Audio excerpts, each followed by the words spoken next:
புதுச்சேரியில் இந்த மாத இறுதிக்குள் ஜல்லிக்கட்டு நடத்த முயற்சி செய்து வருவதாக லட்சிய ஜனநாயக கட்சி தலைவர் ஜோஸ் சார்லஸ் மார்ட்டின் தெரிவித்துள்ளார்.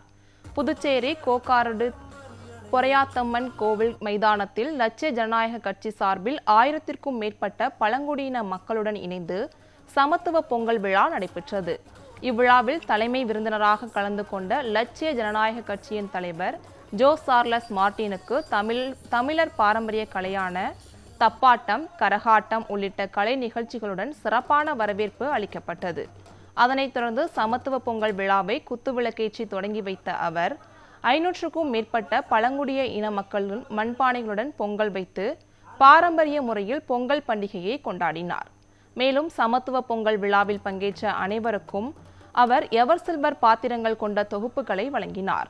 அதனைத் தொடர்ந்து பேசிய லட்சிய ஜனநாயக கட்சி தலைவர் ஜோஸ் சார்லஸ் மார்ட்டின், புதுச்சேரியில் இந்த முறை ஜல்லிக்கட்டு நடத்த திட்டமிட்டுள்ளோம் என்றும் அதன்படி இந்த மாத இறுதிக்குள் ஜல்லிக்கட்டு நடத்த அனைத்து முயற்சிகளையும் செய்து வருவதாகவும் தெரிவித்துள்ளார்.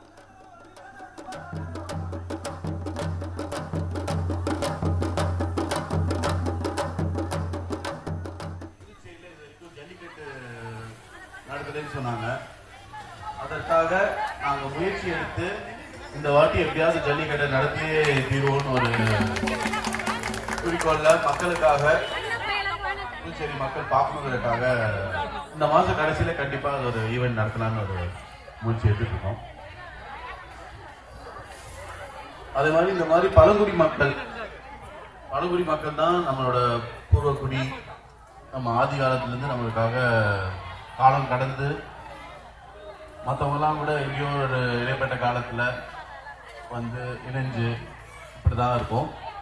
பட் இந்த மண்ணுக்கான சொந்தமான உண்மையான இந்த குடிக்கு நிறைய உரிமைகள் பறிக்கப்பட்டிருக்கு. நிறைய பேருக்கு பட்டா இன்னும் வழங்கப்படாமல் இருக்கு.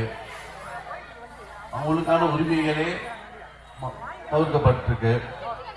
ஸோ இதெல்லாம் எங்கள் என்ஜேகே லட்சிய ஜனநாயக கட்சி மூலிமா இந்த உரிமைகளை மீட்டு எடுக்கிறதுக்கு அனைத்து வேலைகளையும் நான் செஞ்சு கொடுத்துட்டு இருக்கோம்.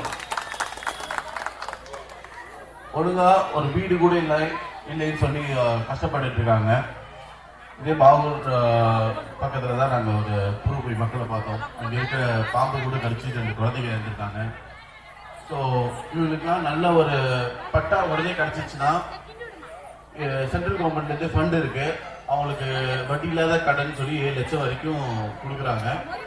அது மூலிமா அவங்களுக்கு வீடு கட்டி தரதுக்கும் இப்போ நாங்கள் கண்டெய்னர் ஹவுஸ், இமீடியட் ரெடிமேட் ஹவுஸும் நாங்கள் ஒரு சாம்பிளாக சில வீடு மாடல் ஹவுஸாக ரெடி பண்ணி வச்சுருக்கோம்.